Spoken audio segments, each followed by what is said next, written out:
In this animation, we will explore the process of solving a quadratic equation.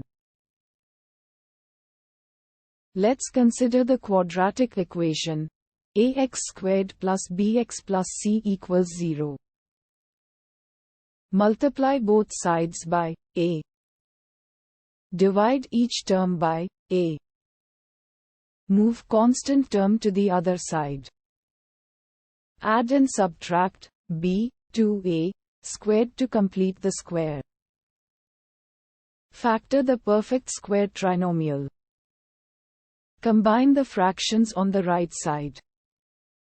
Take the square root of both sides. Solve for x. The solutions to the quadratic equation are given by the quadratic formula.